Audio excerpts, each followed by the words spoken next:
वाहिगुरु जी का खालसा वाहिगुरु जी परम सन्मानयोग जुगो जुग अटल सबदा अवतार शांति दे पुंज अमृत दे सोमे ज्ञान दे महान सागर दसां पातशाहियां दी आत्मक जोत श्री गुरु ग्रंथ साहिब जी महाराज जी दी पावन पवित्र हजूरी विखे जुड़ी सरबत संगत माई पाई। आओ सारे रल मिल के रोजाना की तरह गुरबाणी की अमृत विचार साझी करन की कोशिश करिए। गुरबाणी की पाक पवित्र विचार सरवण करन तो पहला आओ सारे एक बारी एकाग्र चित हो के आखिए सतनाम श्री अकाल। विचार लई बाणी का मूल पाठ इस प्रकार है। वाहिगुरु जी बिलावल महला पहला। मैं मन चाओ कणा साच विगासी राम। मोही प्रेम पिरे प्रभु अविनाशी राम। मैं मन चाओ कणा साच विगासी राम। मोही प्रेम पिरे प्रभु अविनाशी राम। अवगतो हर नाथ नाथ है तिसे भावै सो थियै। कृपाल सदा दयाल दाता जिया अंदर तू जियै। मैं अवर ज्ञान ना ध्यान पूजा हर नाम अंतर बस रहे। भेख भवनी अठ न जाना नानका सच गह रहे। पिनड़ी रैन भली दिन सुखाए राम। निज घर सूतड़िए पिरम जगाए राम। नव हाण नव तन शब्द जागी अपने पिर पाणिया। तज कूड़ कपट सुभाओ दूजा चाकरी लो पाणिया। मैं नाम हर का हार कंठे साच शब्द निशाणिया। कर जोड़ नानक साच मांगै नदर कर तुद पाणिया। कर जोड़ नानक साच मांगै नदर कर तुद पाणिया। वाहिगुरु जी का खालसा वाहिगुरु जी की परम सन्मानयोग सतगुरु जी दे पावन पवित्र चरण कमलों विखे विराजमान सुशोभित सुभाईमान सत्कारयोग सरबत संगत माई पाई। ये पावन पवित्र बाणी जिहड़ी हुणे ही पढ़ी गई है ਤੇ ਆਪ ਸਾਰਿਆਂ ਨੇ ਬਹੁਤ ਹੀ ਧਿਆਨ ਨਾਲ ਇਕਾਗਰਚੀਤ ਹੋ ਕੇ ਇਸ ਬਾਣੀ ਨੂੰ ਸੁਣਿਆ। ਆਪ ਸਾਰੀਆਂ ਸੰਗਤਾਂ ਦਾ ਕੋਟਨ ਕੋਟ ਧੰਨਵਾਦ ਹੈ,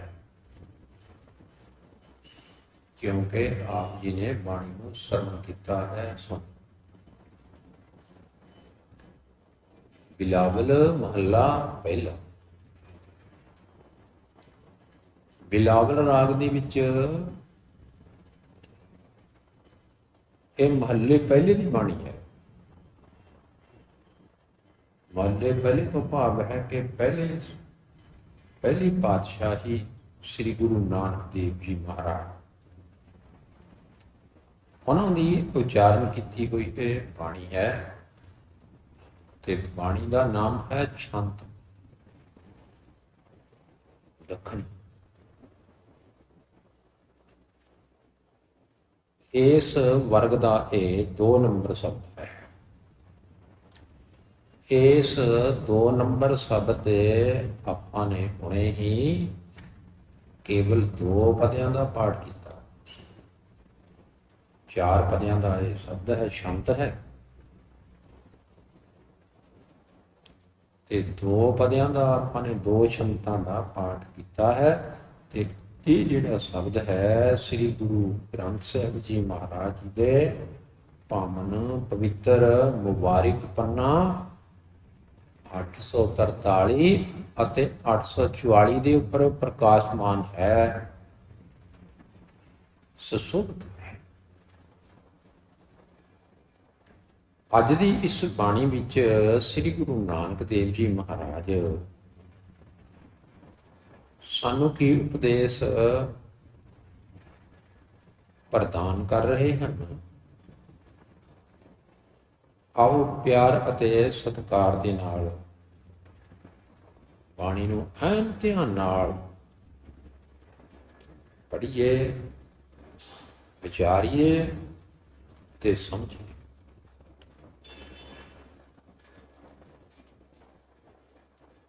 ਸਤਿਗੁਰੂ ਜੀ ਨੇ ਫਰਮਾਇਆ ਹੈ, ਬਿਲਾਵਲ ਮਹੱਲਾ ਪਹਿਲਾ, ਮੈਂ ਮਨ ਚੌਕਣਾ ਸਾਚ ਬਿਗਾਸੀ ਰਾਮ।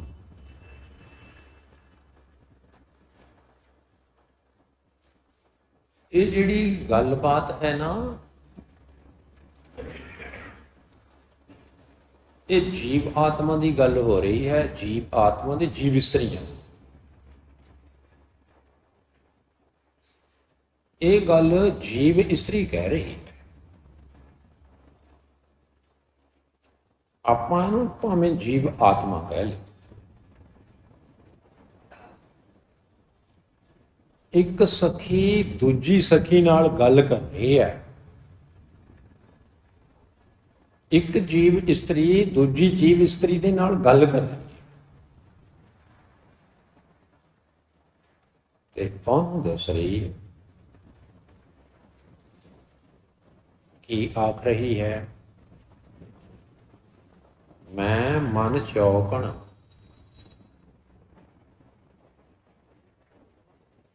ਮੇਰੇ ਮਨ ਦੇ ਵਿੱਚ ਬਹੁਤ ਜ਼ਿਆਦਾ ਨਾਮ ਜਪਣ ਦਾ ਚਾਅ ਹੈ। ਮੇਰੇ ਮਨ ਵਿੱਚ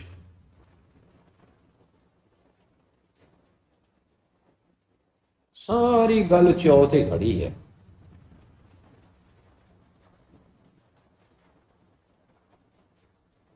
ਕਿੰਨਾ ਕੁ ਚਾਅ ਹੈ।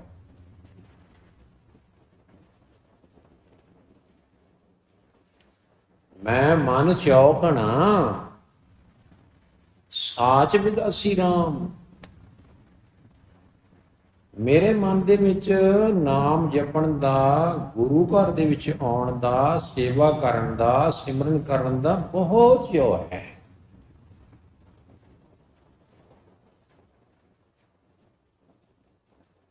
ਨਾਲ ਨਾਲ ਆਪਾਂ ਨੇ ਵਿਚਾਰ ਸਾਂਝੀ ਕਰਨ ਦਾ ਯਤਨ ਕਰਨਾ ਹੈ ਤੇ ਨਾਲ ਨਾਲ ਆਪਣੇ ਆਪ ਦਾ ਮੁਲੰਕਣ ਵੀ ਕਰੀ ਜਾਣਾ।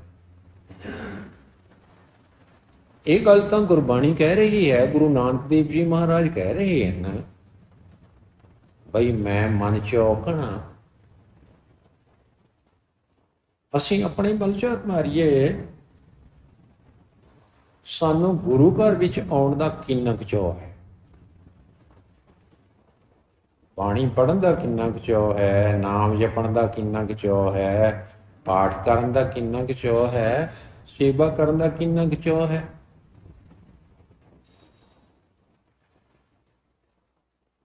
ਚਾਅ ਹੈ ਹੀ ਨਹੀਂ। ਤੇ ਇਹ ਜਿਹੜਾ ਚਾਅ ਹੈ, ਇਸ ਨੂੰ ਹਰ ਸਮੇਂ ਹੀ ਬਰਕਰਾਰ ਰੱਖਣਾ, ਬਣਾਈ ਰੱਖਣਾ। ਕਦੋਂ ਤੱਕ? ਮਰਦੇ ਦਮ ਤੱਕ। ਮਰਦੇ ਦਮ ਤੱਕ, ਅੰਤ ਸਵਾਸ ਤੱਕ ਇਹ ਜਿਹੜਾ ਚਾਅ ਹੈ ਹਮੇਸ਼ਾ ਹੀ ਮੇਨਟੇਨ ਰੱਖਣਾ, ਬਣਾਈ ਰੱਖਣਾ। ਇਸ ਨੂੰ ਗੁਰਬਾਣੀ ਵਿੱਚ ਲਿਖਿਆ ਹੈ, ਸਤ ਸੁਹਾਣ ਸਦਾ ਮਨ ਚਾਉ, ਸਦਾ ਮਨ ਚਾਉ। ਮੇਰੇ ਮਨ ਦੇ ਵਿੱਚ ਨਾਮ ਜਪਣ ਦਾ ਹਮੇਸ਼ਾ ਹੀ ਚਾਅ ਬਣਿਆ। ਗੁਰਦੁਆਰੇ ਆਉਣ ਦਾ ਚਾਅ ਬਣਿਆ ਰਹਿੰਦਾ, ਪਾਠ ਕਰਨ ਦਾ ਚਾਅ ਬਣਿਆ ਰਹਿੰਦਾ, ਸੇਵਾ ਕਰਨ ਦਾ ਚਾਅ ਬਣਿਆ ਰਹਿੰਦਾ, ਸਿਮਰਨ ਕਰਨ ਦਾ ਚਾਅ ਬਣਿਆ ਰਹਿੰਦਾ। ਚਾਅ ਹੈ। दर्शन देखने का चाव,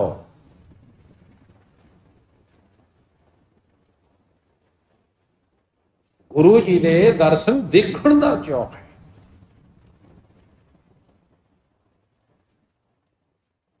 एक थां ते गुरबाणी विच लिखिया है, कहंदे मोहे मरने का चाव है, मरूं तो हर के द्वार। मैं हरि दे द्वार ते, गुरु दे द्वारे ते मर जावां, मैनू मरन दा चाव। मन चाव पिया, प्रभ आगम सुनिया, हर मंगल गावो सखी, ग्रह मंदिर बनिया। ये सारियां ही चाव दियां गल्लां।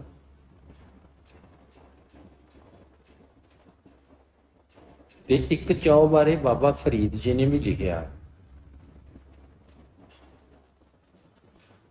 ਕੁਆਰੀ ਤਾਂ ਚਾਅ, ਵਿਆਹੀ ਤਾਂ ਮਾਮਲੇ। ਜਦੋਂ ਕੁਆਰੀ ਸੀ ਉਦੋਂ ਵਿਆਹ ਦਾ ਚਾਅ ਸੀ,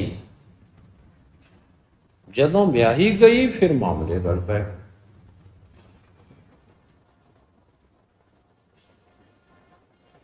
ਇੱਥੇ ਤਾਂ ਕਹਾਣੀ ਕੁਛ ਹੋਰ ਹੈ। ਮੈਂ ਮਨ ਚਾਉ ਘਣਾ, ਸਾਚ ਵਿਗਾਸੀ ਰਾਮ। ਮੇਰੇ ਮਨ ਵਿੱਚ ਨਾਮ ਜਪਣ ਦਾ, ਸਿਮਰਨ ਕਰਨ ਦਾ, ਗੁਰੂ ਦੇ ਦਰਸ਼ਨ ਕਰਨ ਦਾ ਬਹੁਤ ਚਾਅ ਹੈ, ਘਣਾ ਚਾਅ ਹੈ, ਬਹੁਤ ਜ਼ਿਆਦਾ ਚਾਅ ਹੈ।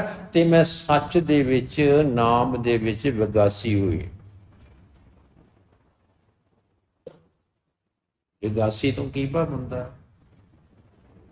ਅਸੀਂ ਰੋਜ਼ ਪੜ੍ਹਦੇ ਹਾਂ, ਨਾਨਕ ਭਗਤਾਂ ਸਦਾ ਵਿਗਾਸ,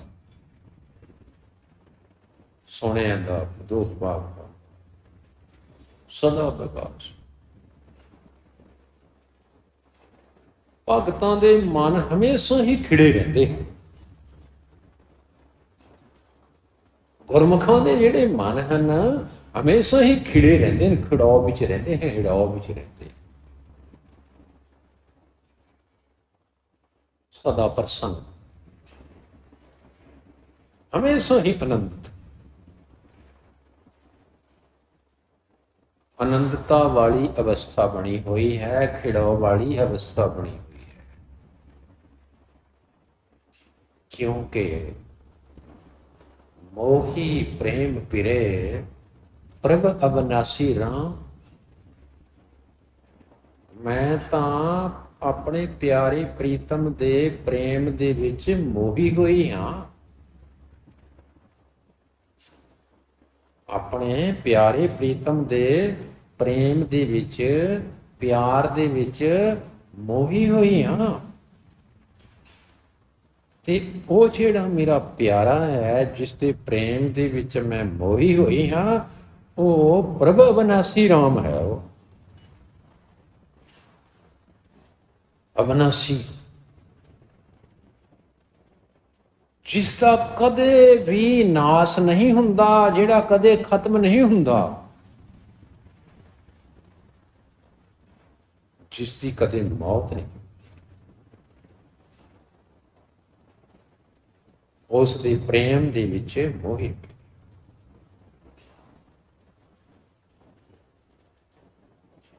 ਅਲਗਤੋ ਹਰ ਨਾਥ ਨਾਥੇ,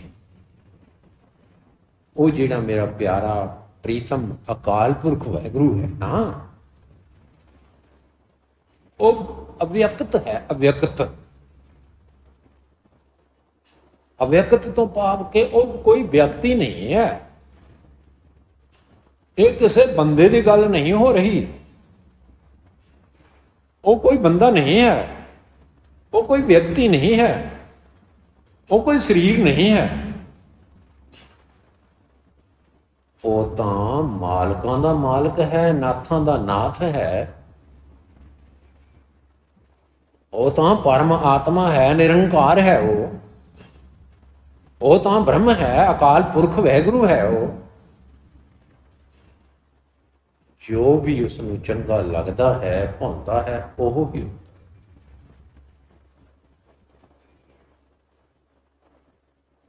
ਤਿਸੈ ਭਾਵੈ ਸੋ ਥੀ। ਉਸ ਨੂੰ ਜੋ ਵੀ ਭਾਉਂਦਾ ਹੈ, ਉਹ ਹੀ ਚੰਗਾ। ਕਿਰਪਾਲ ਸਦਾ ਦਿਆਲ ਦਾਤਾ, ਕਿਰਪਾ ਕਰਨ ਵਾਲਾ ਹੈ ਉਹ, ਤੇ ਸਦਾ ਹੀ ਦਿਆਲੂ ਹੈ, ਦਾਤਾਂ ਦੇਣ ਵਾਲਾ ਹੈ। ਜੀਵਾਂ ਦੇ ਅੰਦਰ ਜ਼ਿੰਦਗੀ ਬਣ ਕੇ ਜੂ ਰਿਹਾ ਹੈ। ਜੀਵਾਂ ਦੇ ਅੰਦਰ ਜ਼ਿੰਦਗੀ ਬਣ ਕੇ ਪ੍ਰਗਟ ਹੋ ਰਿਹਾ ਹੈ। ਜੀਆਂ ਅੰਦਰ ਤੂੰ ਜੀ ਹੈ। ਮੈਂ ਅਵਰ ਗਿਆਨ ਨਾ ਧਿਆਨ ਪੂਜਾ। ਇਸ ਲਈ ਨਾ ਹੁਣ ਮੈਨੂੰ ਕੋਈ ਹੋਰ ਗਿਆਨ ਹੈ, ਨਾ ਧਿਆਨ ਹੈ, ਤੇ ਨਾ ਮੈਂ ਕੋਈ ਹੋਰ ਪੂਜਾ ਕਰ।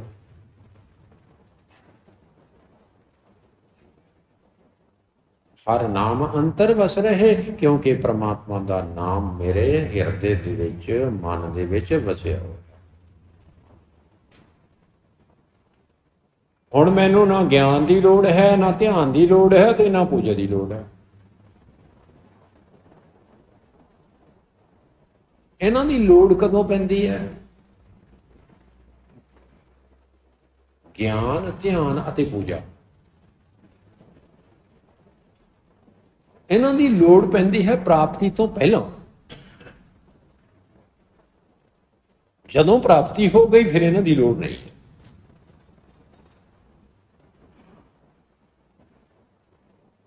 ਫਿਰ ਇਹਨਾਂ ਦੀ ਜ਼ਰੂਰਤ ਨਹੀਂ। ਨਾ ਗਿਆਨ ਦੀ ਜ਼ਰੂਰਤ ਰਹਿ ਗਈ, ਨਾ ਧਿਆਨ ਦੀ ਜ਼ਰੂਰਤ ਰਹਿ ਗਈ, ਤੇ ਨਾ ਪੂਜਾ।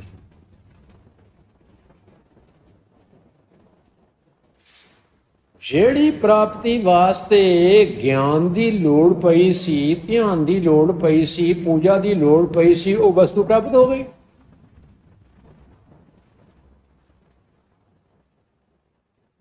ਸਾਨੂੰ ਚੌਲਾਂ ਦੀ ਲੋੜ ਸੀ, ਅਸੀਂ ਪਨੀਰੀ ਬੀਜੀ, ਪੌਦ, ਫਿਰ ਜੀਰੀ ਲਾਈ, ਪਾਣੀ ਦਿੱਤੇ, ਦਵਾਈਆਂ ਪਾਈਆਂ, ਜੀਰੀ ਨਿਸਰਾਈ, ਫਿਰ ਪੱਕ ਗਈ, ਫਿਰ ਜੀਰੀ ਝਾੜ ਲਈ, ਚੌਲ ਪ੍ਰਾਪਤ ਹੋ ਗਏ। ਹੁਣ ਪਰਾਲੀ ਦੀ ਲੋੜ ਹੀ ਨਹੀਂ।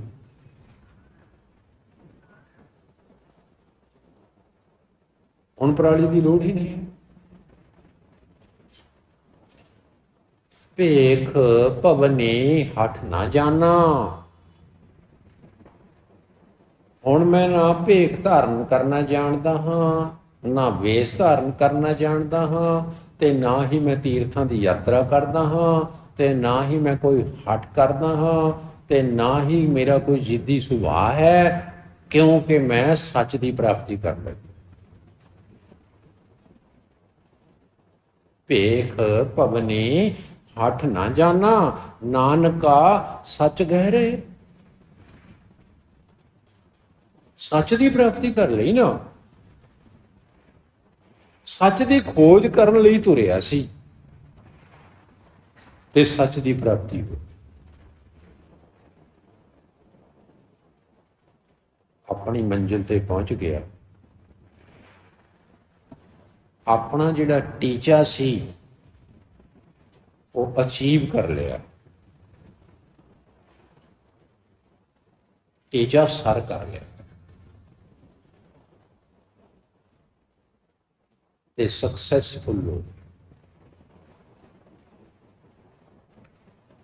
ਭਿੰਨੜੀ ਰੈਣ ਭਲੀ ਦਿਨ ਸੁਹਾਏ ਰਾਮ।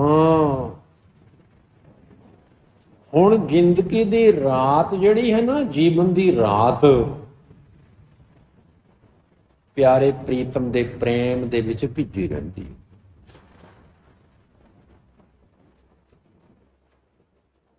ਬੜੀ ਆਨੰਦ ਨਾਲ ਬੀਤਦੀ ਹੈ ਰਾਤ, ਤੇ ਦਿਨ ਵੀ ਬੜਾ ਸੋਹਣਾ ਬੀਤਾ। ਰਾਤ ਵੀ ਵਧੀਆ ਬੀਤਦੀ ਹੈ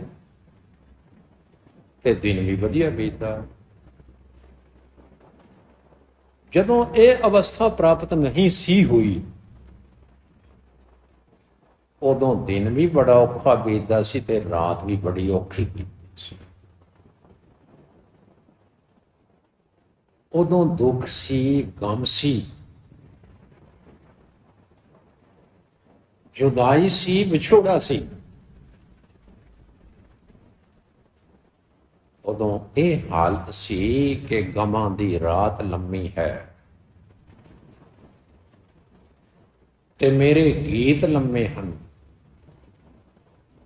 ਨਾ ਭੈੜੀ ਰਾਤ ਮੁੱਕਦੀ ਹੈ ਤੇ ਨਾ ਮੇਰੇ ਗੀਤ ਮੁੱਕਦੇ।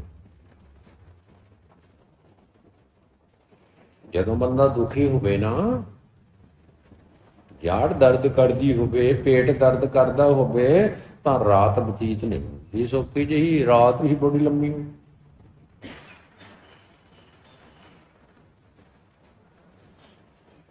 ਹੁਣ ਬੜਾ ਆਨੰਦ ਹੈ। ਭਿੰਨੜੀ ਰਹਿਣ ਭਲੀ, ਜੀਵਨ ਦੀ ਜਿਹੜੀ ਰਾਤ ਹੈ ਉਹ ਬਹੁਤ ਹੀ ਭਿੰਨੜੀ ਹੋਈ ਹੈ, ਭਿੱਜੀ ਹੋਈ, ਪਿਆਰੇ ਪ੍ਰੀਤਮ ਦੇ ਪ੍ਰੇਮ ਦੇ ਵਿੱਚ ਭਿੱਜੀ ਹੋਈ ਹੈ, ਤੇ ਦਿਨ ਵੀ ਬੜਾ ਸੋਹਣਾ ਬਤੀਤ ਹੋ ਰਿਹਾ ਹੈ।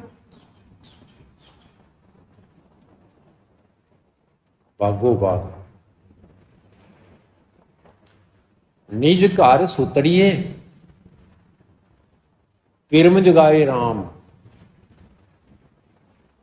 ਐ ਸੁਤੜੀਏ ਜੀਵ ਇਸਤਰੀਏ, ਅਗਿਆਨਤਾ ਦੀ ਨੀਂਦ ਦੇ ਵਿੱਚ ਸੁੱਤੀ ਹੋਈ ਜੀਵ ਇਸਤਰੀਏ, ਤੈਨੂੰ ਪਿਰਮ ਜਗਾਏਗਾ ਗੁਰੂ ਪਰਮਾਤਮਾ, ਅਗਿਆਨਤਾ ਦੀ ਨੀਂਦ ਵਿੱਚੋਂ।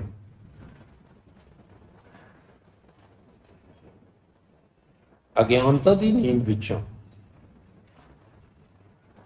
ਤੇ ਜਗਾ ਕੇ ਤੈਨੂੰ ਆਪਣੇ ਨਿਜ ਘਰ ਦੇ ਵਿੱਚ ਲੈ ਜਾਵੇ। ਨਿਜ ਘਰ ਵਿੱਚ, ਜਿਹੜਾ ਤੇਰਾ ਆਪਣਾ ਘਰ ਹੈ, ਪਰਸਨਲ ਹਾਊਸ ਹੈ, ਹੋਮ ਹੈ, ਉੱਥੇ।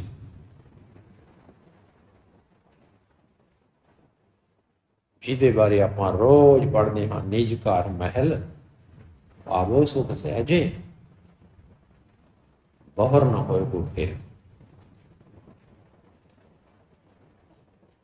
ਜਿਸ ਘਰ ਦੇ ਵਿੱਚ ਪਹੁੰਚ ਕੇ ਦੁਬਾਰੇ ਫੇਰੇ ਨਹੀਂ ਮਾਰਨੇ ਪੈਂਦੇ, ਆਉਣਾ ਨਹੀਂ ਪੈਂਦਾ, ਜਾਣਾ ਨਹੀਂ ਪੈਂਦਾ, ਜਨਮ ਅਤੇ ਮਰਨ ਦਾ ਜਿਹੜਾ ਚੱਕਰ ਹੈ ਉਹ ਨਵ ਹਾਣ ਨਵ ਧਨ ਸ਼ਬਦ ਜਾਗੀ, ਨਵ ਹਾਣ। ਨਵ ਹਾਣ ਤੋਂ ਭਾਵ ਹੁੰਦਾ ਹੈ ਹਾਣ ਦੀ, ਨੌਜਵਾਨ, ਨਵੀਂ ਨਵੇਲੀ ਔਰਤ, ਜੀਵ ਆਤਮਾ, ਜੀਵ ਇਸਤਰੀ ਸ਼ਬਦ ਵਿੱਚ ਜਾਗ ਗਈ, ਸ਼ਬਦ ਨੇ ਜਗਾ ਦਿੱਤੀ। ਸ਼ਬਦ ਹੀ ਜਗਾਉਂਦਾ ਹੈ ਸਾਨੂੰ, ਸੁੱਤਿਆਂ ਨੂੰ ਸ਼ਬਦ ਹੀ ਜਗਾਉਂਦਾ ਹੈ। ਅਸੀਂ ਬਾਜ਼ ਮਾਰਦੇ ਹਾਂ, ਜਾਗੋ, ਅੰਮ੍ਰਿਤ ਵੇਲਾ ਹੋ ਗਿਆ, ਦਿਨ ਚੜ੍ਹ ਗਿਆ, ਅੱਜ ਸੌਂਦੇ ਹੀ ਲੇਟ ਹੋ ਗਏ, ਸੌਂਦੇ ਹੀ ਰਹਿ ਗਏ। ਜਾਗੋ, ਜਾਗੋ, ਸੁੱਤੇ ਹੋ। ਕਿਹਨੇ ਜਗਾਇਆ? ਆਵਾਜ਼ ਨੇ, ਸ਼ਬਦ ਨੇ। ਕਿਸੇ ਨੇ ਆਵਾਜ਼ ਮਾਰੀ, ਅੱਜ ਤੋਂ ਸੁੱਤਾ ਹੀ ਰਹੇਗਾ, ਜਾਗਣਾ ਨਹੀਂ ਹੈ। ਟਾਈਮ ਤਾਂ ਦੇਖ ਪਹਿਲਾਂ ਕਿੰਨਾ ਹੋ ਗਿਆ। ਇਹ ਸ਼ਬਦ ਹੈ, ਬੋਲ, ਆਵਾਜ਼, ਧੁਨੀ। ਆਵਾਜ਼ ਨੇ ਜਗਾ ਦਿੱਤਾ। ਜਗਾਉਣ ਵਾਲੇ ਨੇ ਹੱਥ ਵੀ ਨਹੀਂ ਲਾਇਆ, ਝੰਜੋੜਿਆ ਵੀ ਨਹੀਂ, ਹਲੂਣਿਆ ਵੀ ਨਹੀਂ, ਕੇਵਲ ਆਵਾਜ਼ ਹੀ। ਗੁਰੂ ਨੇ ਆਵਾਜ਼ ਦਿੱਤੀ, ਜਗਾ ਦਿੱਤਾ। ਆਪਣੇ ਪਿਰ ਭਾਣੀਆਂ, ਜਿਹੜੇ ਆਪਣੇ ਪਿਰ ਨੂੰ ਚੰਗੇ ਲੱਗਦੇ ਹਨ, ਜਿਹੜੇ ਪਤੀ ਪਰਮਾਤਮਾ ਨੂੰ ਚੰਗੇ ਲੱਗਦੇ ਹਨ, ਚੰਗੀਆਂ ਲੱਗਦੀਆਂ ਹਨ ਜੀਵ ਆਤਮਾਵਾਂ, ਉਹਨਾਂ ਨੂੰ ਪਰਮਾਤਮਾ ਨੇ, ਅਕਾਲ ਪੁਰਖ ਵਾਹਿਗੁਰੂ ਜੀ ਨੇ ਸ਼ਬਦ ਦੇ ਰਾਹੀਂ ਜਗਾ। ਤੇ ਫੇਰ ਕੀ ਹੋਇਆ? ਤਜ ਕੂੜ ਕਪਟ ਸੁਭਾਅ ਦੂਜਾ, ਚਾਕਰੀ ਲੋਕਾਣੀਆਂ। ਝੂਠ ਬੋਲਣਾ ਛੱਡ ਦਿੱਤਾ, ਝੂਠ ਛੱਡ ਹੀ ਦਿੱਤਾ, ਬੋਲਣਾ ਕੀ ਛੱਡ ਹੀ ਦਿੱਤਾ। ਛਲ ਕਰਨਾ ਵੀ ਛੱਡ ਦਿੱਤਾ, ਕਿਸੇ ਨਾਲ ਧੋਖਾ, ਕਿਸੇ ਨਾਲ ਹੇਰਾ ਫੇਰੀ, ਕਿਸੇ ਨਾਲ ਚੁਸਤ ਚਲਾਕੀ, ਕਿਸੇ ਨਾਲ 420 ਕਰਨੀ, ਇਹ ਵੀ ਛੱਡ ਦਿੱਤੀ। ਸੁਭਾਅ ਦੂਜਾ, ਜਿਹੜਾ ਮਾੜਾ ਸੁਭਾਅ ਸੀ, ਗਲਤ ਸੁਭਾਅ ਸੀ, ਉਹ ਵੀ ਛੱਡ ਦਿੱਤਾ। ਚਾਕਰੀ ਲੋਕਾਣੀਆਂ, ਲੋਕਾਂ ਦੀ ਜਿਹੜੀ ਤਾਬਿਆਦਾਰੀ ਕਰਦਾ ਹੁੰਦਾ ਸੀ, ਉਹ ਵੀ ਛੱਡ ਦਿੱਤੀ। ਲੋਕਾਂ ਦੀ ਜਿਹੜੀ ਮੁਹਤਾਜੀ ਸੀ, ਉਹ ਵੀ ਛੱਡ ਦਿੱਤੀ। ਇਹ ਜਿਹੜੀਆਂ ਚੀਜ਼ਾਂ ਹਨ, ਕੂੜ ਹੈ, ਕਪਟ ਹੈ, ਸੁਭਾਅ ਦੂਜਾ ਹੈ, ਚਾਕਰੀ ਲੋਕਾਣੀਆਂ ਹੈ, ਇਹ ਮਨੁੱਖ ਦੇ ਜੀਵਨ ਨੂੰ ਉੱਚਾ ਨਹੀਂ ਹੋਣ ਦਿੰਦੀਆਂ।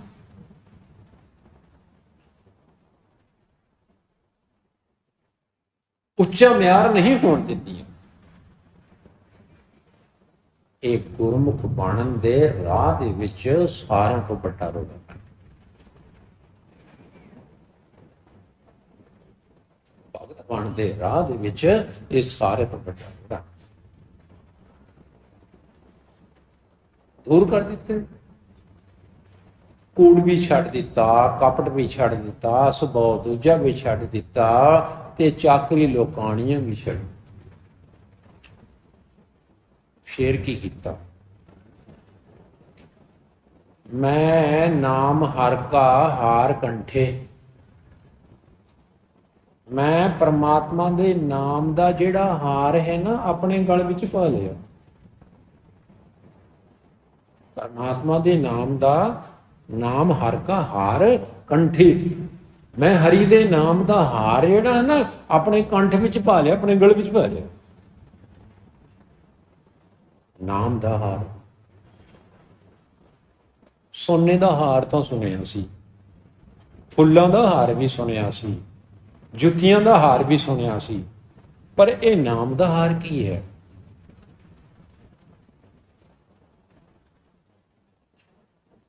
सर्कल है नाम जपना,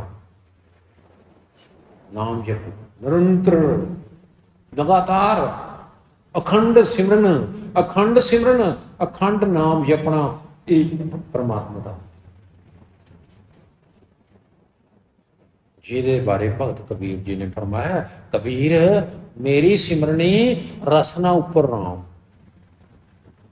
मेरी जिहड़ी सिमरनी है, जिहड़ी मेरी माला है ना, मैं माला हाथ में पकड़ के नहीं जपदा बई हाथ में माला दे मोती घुमाई जावा, बई रसना दे उपर राम राम राम राम राम राम राम राम दा सर्कल चल रहा है, माला चल रही है, इहो ही मेरी।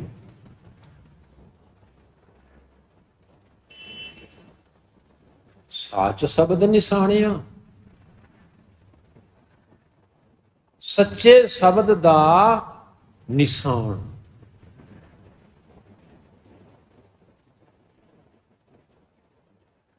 आइडेंटिटी कार्ड, निशानी, शब्द की निशानी, सच की निशानी हुण मेरे कोल। कर जोड़ नानक साच मंगै।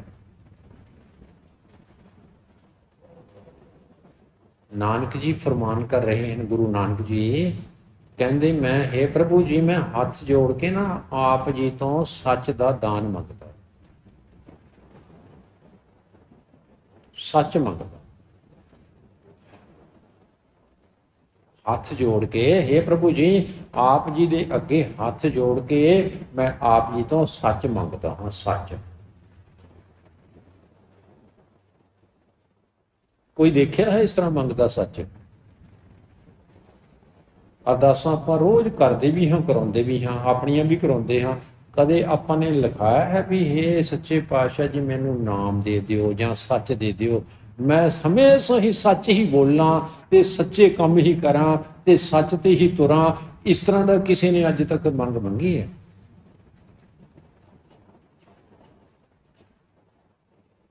बुद्ध मंगते हाँ, पुत मंगते हाँ, सुख शांति मंगते हाँ, तंदुरुस्ती मंगते हाँ, जमीन मंगते हाँ, जायदाद मंगते हाँ, प्लाट मंगते हाँ, कोठियां मंगते हाँ, अज तक आपां ने तां कदे सच मंगया। पर गुरु नानक साहब जी महाराज अकाल पुरख वाहिगुरु जी दे अगे अरदास बेनती कर रहे, कहते कर जोड़ नानक साच मंग। हे प्रभु जी मैं हाथ जोड़ के आप जी तो सच मंगदा, मैनू सच दे दो। किन्ना सच दे दिओ? गुरु नानक देव जी महाराज जी ने ही भाई मरदाना नूं भेजिया सी ना, बई 2 पैसे का सच लैके आना है, 2 पैसे का झूठ लैके आना है। ते भाई मरदाना गलियां विच घुमदा फिरदा है, बाजारां विच, कदे किसी दुकान ते जांदा है, कदे किसी दुकान ते जांदा है, उत्थे सच ते झूठ कित्थे है?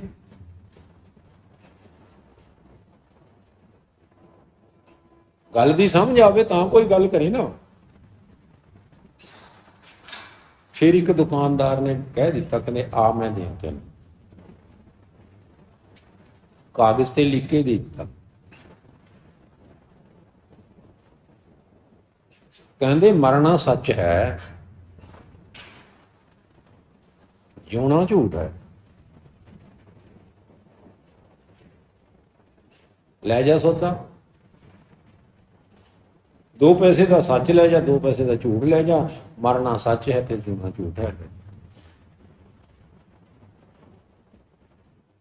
नुकता फड़ ले।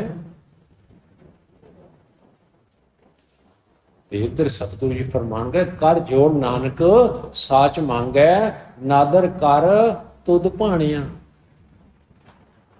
मेरे ते इहो जही नदर करो, इहो जही कृपा करो कि मैं तुहानू चंगा लगा। मैं तुहानू पा जा,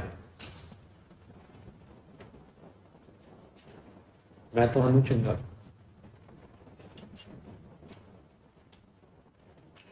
जाग सलोनड़िए बोले गुरबाणी राम। सलोनड़िए सोहनी अखां वाली, तेरियां बहुत ही सोहनिया अखां।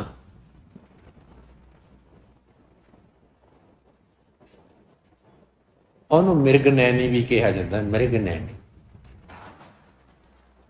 ਜਿਵੇਂ ਹਿਰਨ ਦੀਆਂ ਅੱਖਾਂ ਹੁੰਦੀਆਂ, ਬਹੁਤ ਸੋਹਣੀਆਂ। ਤੇਰੀਆਂ ਅੱਖਾਂ ਬੜੀਆਂ ਸੋਹਣੀਆਂ ਹਨ, ਪਰ ਸੁੱਤੀ ਪਈ ਹੈ। ਜਾਗ ਬੋਲੇ ਗੁਰਬਾਣੀ ਰਾਮ। ਗੁਰਬਾਣੀ ਬੋਲ ਰਹੀ ਹੈ, ਗੁਰਬਾਣੀ ਤੈਨੂੰ ਜਗਾ ਰਹੀ ਹੈ। ਇਹ ਪ੍ਰਾਣੀ ਤੂੰ ਸੁੱਤਾ ਪਿਆ ਹੈ, ਉਂਝ ਤਾਂ ਤੂੰ ਬੜਾ ਸੋਹਣਾ ਹੈ, ਤੈਨੂੰ ਗੁਰਬਾਣੀ ਬੋਲ ਬੋਲ ਕੇ ਜਗਾ ਰਹੀ ਹੈ। ਸਾਨੂੰ ਗੁਰਬਾਣੀ ਜਗਾ ਰਹੀ ਹੈ ਬੋਲ ਬੋਲ ਕੇ। ਜਿਨ ਸੁਣ ਮੰਨੇ ਅੜੀ ਅਕਥ ਕਹਾਣੀ ਰਾਮ। ਜਿਨ੍ਹਾਂ ਨੇ ਗੁਰਬਾਣੀ ਨੂੰ ਸੁਣਿਆ ਤੇ ਸੁਣ ਕੇ ਮੰਨਿਆ, ਉਹਨਾਂ ਨੇ ਪਰਮਾਤਮਾ ਦੀ ਅਕਥ ਕਹਾਣੀ ਨੂੰ ਵੀ ਨਾਲ ਸੁਣ ਲਿਆ ਤੇ ਅਕਥ ਕਹਾਣੀ ਦੇ ਵਿੱਚ ਹੀ ਹਮੇਸ਼ਾ ਦੇ ਲਈ ਲੀਨ ਹੋ ਗਏ। ਅਕਥ ਕਹਾਣੀ ਉਹ ਕਹਾਣੀ ਜਿਹੜੀ ਅੱਜ ਤੱਕ ਕਿਸੇ ਕੋਲ ਕਥੀ ਹੀ ਨਹੀਂ ਗਈ ਹੈ, ਕਥਨ ਹੀ ਨਹੀਂ ਹੋਈ ਹੈ ਤੇ ਨਾ ਹੋਵੇਗੀ।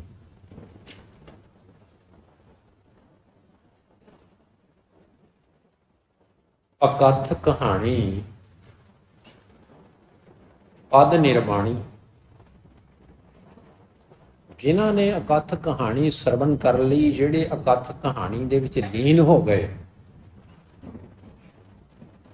ਉਹਨਾਂ ਨੂੰ ਨਿਰਵਾਣ ਪਦ ਦੀ ਪ੍ਰਾਪਤੀ ਹੋ ਗਈ। ਨਿਰਵਾਣ ਪਦ, ਨਿਰਵਾਣ ਪਦ ਕੀ ਹੁੰਦਾ ਹੈ? ਜਿੱਥੇ ਜਾ ਕੇ ਮਨੁੱਖ ਦੇ ਅੰਦਰੋਂ ਸਾਰੀਆਂ ਹੀ ਵਾਸਨਾਵਾਂ ਖਤਮ ਹੋ ਜਾਣ,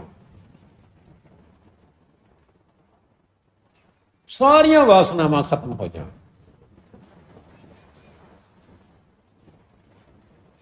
ਵਾਸਨਾ ਤੋਂ ਮੁਕਤ। ਪਰ ਇਹ ਜਿਹੜਾ ਨਿਰਵਾਣ ਪਦ ਹੈ, ਪ੍ਰਾਪਤ ਕਿਵੇਂ ਹੁੰਦਾ ਹੈ? ਲਓ ਸੁਣ ਲਓ ਧਿਆਨ ਨਾਲ। ਹੀਰ ਵਾਰਸਾ ਦੇ ਵਿੱਚ ਨਾ, ਵਾਰਸਾਂ ਨੇ ਲਿਖਿਆ ਹੈ ਕਥਾ ਤੇ,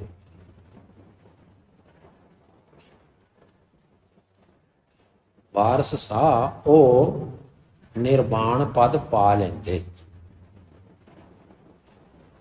ਜਿਹੜੇ ਸਹਿੰਦੇ ਨੇ ਗੁਰੂ ਦੇ ਗੜ ਗਿਆਨ। ਕਹਿੰਦੇ ਭਾਈ ਉਹ ਨਿਰਵਾਣ ਪਦ ਪਾ ਲੈਂਦੇ ਹਨ ਜਿਹੜੇ ਗੁਰੂ ਦੇ ਗੜਕਿਆਂ ਨੂੰ ਸਹਿ ਜਾਂਦੇ। ਗੁਰੂ ਦੇ ਗੜਕਿਆਂ ਨੂੰ ਸਹਿਣਾ ਕੋਈ ਸੌਖਾ ਹੈ? ਗੁਰੂ ਜੀ ਜਦੋਂ ਗੜਕੇ ਸੀ ਨਾ, ਉਹਨਾਂ ਨੇ ਨੰਗੀ ਕਿਰਪਾਨ ਕੱਢ ਕੇ ਕਿਹਾ ਸੀ ਕਿ ਮੈਨੂੰ ਇੱਕ ਸਿਰ ਦੀ ਲੋੜ ਹੈ, ਇੱਕ ਸਿਰ ਦੀ ਲੋੜ। 5 ਬੰਦਿਆਂ ਨੇ ਗੜਕਿਆਂ ਨੂੰ ਸਿਆ ਸੀ ਬਸ। 80,000 ਬੰਦਾ ਬੈਠਾ ਜੀ ਉੱਥੇ, ਪਰ ਗੁਰੂ ਦੇ ਗੜਕਿਆਂ ਨੂੰ ਨਹੀਂ ਲੈ ਲਿਆ। ਸਮਝ ਲਿਆ? ਤੇ ਨਿਰਵਾਣ ਪਦ ਦੀ ਪ੍ਰਾਪਤੀ ਕਰ। ਤਾਂ ਹੀ ਸਾਹਿਬ ਜੀ ਨੇ ਫਰਮਾਇਆ, ਕਹਿੰਦੇ ਕੋ ਬਿਰਲਾ ਗੁਰਮੁਖ ਬੁਝੇ। ਇਸ ਪਦ ਨਿਰਵਾਣ ਦੀ ਕਹਾਣੀ ਨੂੰ ਜਾਂ ਪ੍ਰਾਪਤੀ ਨੂੰ, ਅਕਥ ਕਹਾਣੀ ਨੂੰ ਕੋਈ ਬਿਰਲਾ ਗੁਰਮੁਖ ਬੁਝਦਾ ਹੈ, ਕੋਈ ਬਿਰਲਾ, ਕੋਈ ਏਕ ਆਦ, ਕੋਈ ਇੱਕ ਅੱਧ। कोटन में हो। इस कहानी तक, इस मंजिल तक पहुंचता है। फिर वो की करता है, ਉਹ ਸ਼ਬਦ ਸਮਾਏ, ਉਹ ਫਿਰ ਸ਼ਬਦ ਵਿੱਚ ਸਮਾ ਜਾਂਦਾ ਹੈ। ਸ਼ਬਦ ਵਿੱਚ, ਸ਼ਬਦ ਵਿੱਚ ਕਿਵੇਂ ਸਮਾਇਆ ਜਾਂਦਾ ਹੈ? ਜਿਵੇਂ ਕਬਰ ਦੇ ਵਿੱਚ ਮੁਰਦਾ ਸਮਾਉਂਦਾ ਹੈ। ਇਸਲਾਮ ਦੇ ਵਿੱਚ, ਮੁਸਲਮਾਨਾਂ ਦੇ ਵਿੱਚ ਜਦੋਂ ਬੰਦਾ ਕੋਈ ਫੌਤ ਕਰ ਜਾਂਦਾ ਹੈ, ਡੈਥ ਹੋ ਜਾਂਦੀ ਹੈ, ਫਿਰ ਉਸ ਬੰਦੇ ਨੂੰ ਕਬਰ ਪੁੱਟ ਕੇ ਕਬਰ ਦੇ ਵਿੱਚ ਰੱਖ ਦਿੱਤਾ ਜਾਂਦਾ ਹੈ।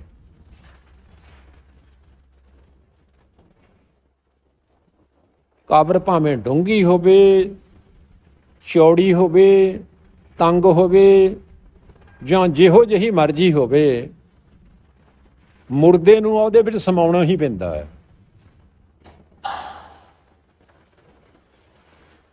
ਨਾ ਨੁੱਕਰ ਨਹੀਂ ਕਰ ਸਕਦਾ, ਮੁਰਦਾ ਹੈ। ਨਾ ਨੁੱਕਰ ਕਿਵੇਂ ਕਰੇ? ਜੇਕਰ ਜਿਉਂਦੇ ਬੰਦੇ ਨੂੰ ਚੱਕ ਕੇ ਉਹਦੇ ਵਿੱਚ ਰੱਖਿਆ ਜਾਵੇ ਤਾਂ ਬੰਦਾ ਰੌਲਾ ਪਾਏਗਾ, ਹੱਥ ਪੈਰ ਮਾਰੇਗਾ। ਮੁਰਦਾ ਹੈ। ਕਬਰ ਜਿਹੋ ਜਿਹੀ ਵੀ ਹੈ ਉਹਦੇ ਵਿੱਚ ਸਮਾ ਗਿਆ। ਬਾਣੀ ਵਿੱਚ ਇਉਂ ਲਿਖਿਆ ਹੈ, ਮੁਰਦਾ ਹੋਏ ਮੁਰੀਦ, ਮੁਰਦਾ ਹੋਏ ਮੁਰੀਦ, ਗੁਰ ਗੋਰ ਸਮਾਏ। ਗੁਰੂ ਰੂਪੀ ਗੋਰ ਦੇ ਵਿੱਚ, ਗੁਰੂ ਰੂਪੀ ਕਬਰ ਦੇ ਵਿੱਚ ਆਪਣੇ ਆਪ ਨੂੰ ਫਿੱਟ ਕਰਨਾ, ਨਾ ਕਿ ਕਬਰ ਨੂੰ ਅਸੀਂ ਤੋੜ ਮਰੋੜ ਕੇ ਚੌੜੀ ਕਰਨਾ। ਅਸੀਂ ਗੁਰੂ ਦੀ ਮਰਿਆਦਾ ਦੇ ਵਿੱਚ ਆਪਣੇ ਆਪ ਨੂੰ, ਗੁਰੂ ਦੇ ਚੌਖਟ ਦੇ ਵਿੱਚ ਆਪਣੇ ਆਪ ਨੂੰ ਫਿੱਟ ਕਰਨਾ ਹੈ, ਨਾ ਕਿ ਸਿਧਾਂਤ ਨੂੰ ਬਦਲਣਾ ਹੈ। ਸਿਧਾਂਤ ਨਹੀਂ ਬਦਲਿਆ ਜਾਣਾ, ਸਾਨੂੰ ਆਪਣੇ ਵਿੱਚ ਬਦਲਾਅ ਲਿਆਉਣਾ ਹੈ। ਆਪਣੇ ਆਪ ਵਿੱਚ, ਸ਼ਬਦ ਦੇ ਵਿੱਚ ਲੀਨ ਹੋਣਾ ਪੈਣਾ, ਸ਼ਬਦ ਦੇ ਵਿੱਚ ਸਮਾਉਣਾ ਪੈਣਾ। ਸ਼ਬਦ ਵਿੱਚ ਕਿਵੇਂ ਸਮਾਇਆ ਜਾਏਗਾ? ਉਹ ਸ਼ਬਦ ਸਮਾਏ ਆਪ ਗਵਾਏ। ਉਹ ਜਿਹੜੇ ਗੁਰਮੁਖ ਹਨ ਨਾ, ਜਿਹੜੇ ਨਿਰਵਾਣ ਪਦ ਦੇ ਮਾਲਕ ਹਨ, ਜਿਨ੍ਹਾਂ ਨੇ ਨਿਰਵਾਣ ਪਦ ਦੀ ਪ੍ਰਾਪਤੀ ਕਰ ਲਈ, ਉਹ ਗੁਰੂ ਦੇ ਸ਼ਬਦ ਵਿੱਚ ਸਮਾਏ ਹੋਏ ਹੁੰਦੇ ਹਨ, ਕਿਉਂਕਿ ਉਹਨਾਂ ਨੇ ਆਪਣਾ ਆਪ ਗਵਾ ਲਿਆ ਹੋਇਆ ਹੁੰਦਾ ਹੈ। ਉਹਨਾਂ ਨੇ ਆਪਣੀ ਹਸਤੀ ਨੂੰ ਮਿਟਾਇਆ ਹੋਇਆ ਹੈ। ਫਿਰ ਕੀ ਹੁੰਦਾ ਹੈ? ਤ੍ਰੀ ਭਵਨ ਸੋਝੀ ਹੋਏ, ਫਿਰ ਤਿੰਨਾਂ ਲੋਕਾਂ ਦੀ ਸੋਝੀ ਹੋ ਜਾਂਦੀ ਹੈ। ਬ੍ਰਹਮ ਗਿਆਨ, ਤ੍ਰਿਕਾਲਦਰਸ਼ੀ, ਉਹ ਫਿਰ ਤ੍ਰਿਕਾਲਦਰਸ਼ੀ ਹੋ ਜਾਂਦਾ ਹੈ। ਤਿੰਨਾਂ ਭਵਨਾਂ ਦੀ ਸੋਝੀ ਹੋ ਜਾਂਦੀ ਹੈ, ਬ੍ਰਹਮ ਗਿਆਨੀ ਹੋ ਜਾਂਦਾ। ਤੇ ਰਹਿੰਦਾ ਕਿਵੇਂ ਹੈ? ਰਹਿ ਅਤੀਤ ਤਿਆਗੀ, ਤਿਆਗ ਭਾਵਨਾ। ਸਿੱਖ ਦੇ ਅੰਦਰ ਤਿਆਗ ਭਾਵਨਾ ਸਭ ਤੋਂ ਜ਼ਰੂਰੀ ਚੀਜ਼ ਹੈ। ਤਿਆਗ ਭਾਵਨਾ ਇਹ ਬੜੀ ਔਖੀ ਹੈ। ਅਸੀਂ ਕਹਿੰਦੇ ਲੋਭ ਕਿਹਨੇ ਤਿਆਗਿਆ? ਜੇ ਲੋਭ ਨਹੀਂ ਤਿਆਗਿਆ ਫਿਰ ਸਿੱਖ ਕਿਵੇਂ ਬਣ ਗਿਆ? ਫਿਰ ਭਗਤ ਕਿਵੇਂ ਬਣ ਗਿਆ? ਜੇ ਲੋਭ ਨਹੀਂ ਤਿਆਗਿਆ ਫਿਰ ਖਾਲਸਾ ਕਿਵੇਂ ਬਣ ਗਿਆ? ਜਿੱਥੇ ਲੋਭ ਹੈ ਉੱਥੇ ਪਾਪ ਹੈ। ਪਾਪਾਂ ਬਾਝੋਂ ਹੋਵੇ ਨਹੀਂ, ਮੋਇਆ ਸਾਥ ਨਾ ਜਾਈ। ਪਾਪਾਂ ਤੋਂ ਬਿਨਾਂ ਮਾਇਆ ਇਕੱਠੀ ਨਹੀਂ ਹੁੰਦੀ। ਲੋਭ ਹੈ ਮੁੱਖ, ਇਸ ਕਰਕੇ ਗੱਲ ਖਰਾਬ ਹੈ। ਤਿਆਗ ਭਾਵਨਾ, ਰਹਿ ਅਤੀਤ अपरंपर राता, परे तो परे जिहड़ा परमात्मा है, परंपरावां तो मुक्त जिहड़ा परमात्मा है, वो गुरमुख प्यारा उस दे रंग दे विच रंगिया होया हुंदा है ते त्यागी। साच मन गुण सारिया, भाई उसने तां अपने मन दे विच सच्चे परमात्मा नूं ते सच्चे परमात्मा दे गुणां नूं आसरा बनाया होया हुंदा है, धारण किया होया हुंदा है। किहड़े परमात्मा दा? ओहो पूर रहा सर्ब ठाई, वो जिहड़ा परमात्मा सारिया ही थावां ते परिपूर्ण। नानका उर धारिया, उस गुरु के प्यारे ने जिसने निर्वाण पद की प्राप्ति कर ली है, जिहड़ा शब्द विच समाया होया है, जिसने अपना आप गवाया होया है, जिसनों तिन भवनां की सोझी है, उसने परमात्मा दे नाम नूं अते परमात्मा नूं अपने उर दे विच धारण किया होया। उर दे विच उर की हुंदा है?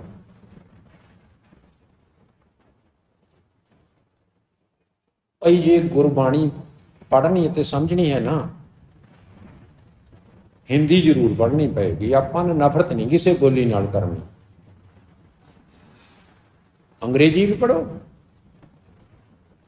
पंजाबी भी पढ़ो, अपनी पुआधी बोली भी पढ़ो, ते हिंदी भी पढ़ो, ब्रिज भाषा भी पढ़ो, महाराष्ट्र की बोली भी पढ़ो, बंगाल की बोली भी पढ़ो, पोठोहारी पंजाबी भी पढ़ो, सारिया ही बोलियां पढ़ो, तां सानूं गुरबाणी समझ विच आवे। और कहते हैं हिरदा, दिल। कईयां दे नाम हुंदे हैं लड़कियां दे उर्मिला, उर्मिला, जिहदा दिल मिलिया होया होवे। ते इत्थे उर धारिया, अपने हिरदे दे विच परमात्मा नूं अते परमात्मा दे नाम नूं धारण कीता, धारण कीता। धारण करन तो भाव अपने हिरदे दे विच परमात्मा दे नाम नूं टिकाया होया है, टिकाया। एक छोटा जिहा बंद हो गया। महल बुलाइड़िए भगत स्नेही राम, ऐ भगती नूं प्यार करन वालीए जीव इस्तरीए, तैनू परमात्मा ने अपने महल विच बुलाया होया है। सचखंड विच तैनू अपने घरे बुलाया होया है। सानू भी तो बुलाया होया है, पर अजे सद्या नहीं है। कल्ले आवे नानका सदे उठी जाए, सानू घल्लिया होया। किसी दिन सद भी लेगा, किसी दिन सद भी लेगा, बुला लेगा। लाई हयात आए कजा ले चली चले, अपनी खुशी ना आए ना अपनी खुशी चले। महल बुलाइड़िए भगत स्नेही राम, गुरमत मन रहसी सिज स्नेही राम। तू गुरु दी मत दे राही अपने मन दे विच आनंद पैदा कर, ताकि तैनू अपनी देही दी, अपने शरीर दी सोझी हो जाए, तैनू अपने तन दी सोझी हो जाए, तैनू ब्रह्म दी सोझी हो जाए। तू गुरु दे मत नूं अख्तियार। मन मार रीझै शब्द सीझै। कोई मन नूं मारना है, मन नूं मारना है। मन नूं किवें मारिया जांदा? डांगा नाल मारीए मन नूं? ਗਰਮੀ ਕਿੰਨੀ ਪੈ ਰਹੀ ਸੀ, ਸਾਨੂੰ ਨਾ ਕਿਵੇਂ ਲੱਗ ਰਿਹਾ ਸੀ, ਕਿਵੇਂ ਬਈ ਬੈਠੀਏ ਨਾ ਦੌੜ ਜਾਈਏ, ਉੱਠ ਜਾਈਏ, ਮਰਨ ਵਰਗੇ ਹੋ ਰਹੇ ਹਾਂ। ਭਈ ਮਨ ਮਾਰ ਕੇ ਬੈਠਣਾ ਪੈਂਦਾ। ਕੋਈ ਕਹਿੰਦਾ ਏਸੀ ਚਲਾਓ, ਕੋਈ ਕਹਿੰਦਾ ਹੈ ਫਲਾਣਾ ਕੰਮ ਕਰੋ, ਕੋਈ ਕਹਿੰਦਾ ਹੈ ਕੂਲਰ ਚਲਾ ਦਿਓ, ਮਰੇ ਜਾ ਰਹੇ ਹਾਂ, ਬੁਰਾ ਹਾਲ ਹੋ ਰਿਹਾ ਹੈ। ਬਈ ਮਨ ਮਾਰ ਕੇ ਬੈਠੇ। ਜੇ ਗੁਰੂ ਅਰਜਨ ਦੇਵ ਜੀ ਮਹਾਰਾਜ ਤੱਤੀ ਤਵੀ ਤੇ ਬੈਠ ਸਕਦੇ ਹਨ, ਅਸੀਂ ਪੱਖੇ ਤੋਂ ਬਿਨਾਂ ਵੈਸੇ ਹੀ ਨਹੀਂ ਬੈਠ ਸਕਦੇ। ਮਨ ਮਾਰ ਲਿਓ। ਇਸ ਨੂੰ ਕਹਿੰਦੇ ਉਸਨ ਸੀਤ ਤੋਂ ਮੁਕਤ। ਨਾ ਗਰਮੀ ਦੀ ਪਰਵਾਹ, ਨਾ ਸਰਦੀ ਦੀ ਪਰਵਾਹ।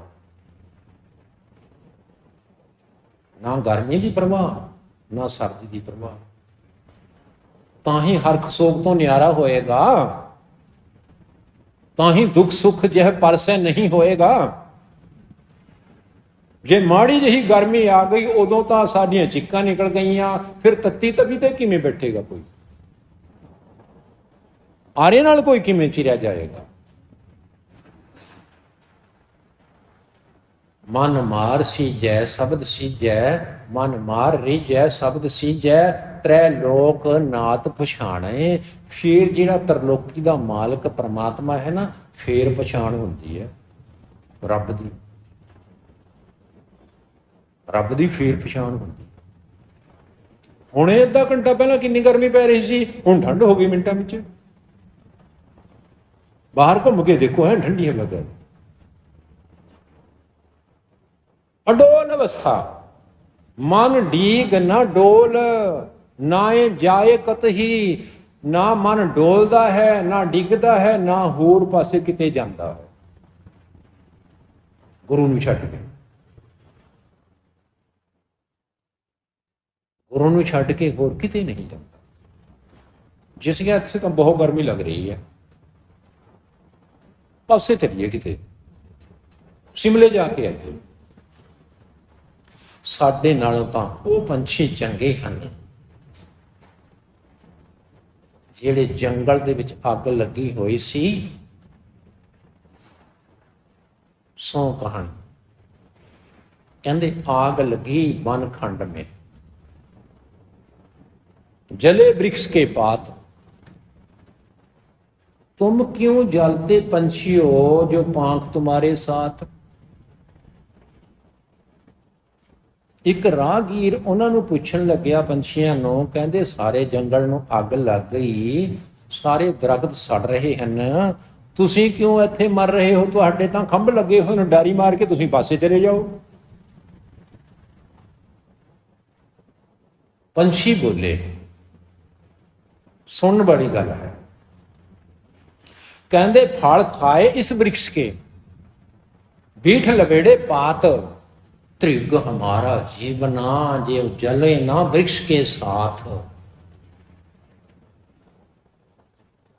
ਕਹਿੰਦੇ ਅਸੀਂ ਇਹਨਾਂ ਦਰਖਤਾਂ ਦੇ ਫਲ ਖਾਏ ਹਨ, ਅਸੀਂ ਬਿੱਠਾਂ ਨਾਲ ਇਹਨਾਂ ਦੇ ਪੱਤੇ ਲਵੇੜੇ ਹਨ।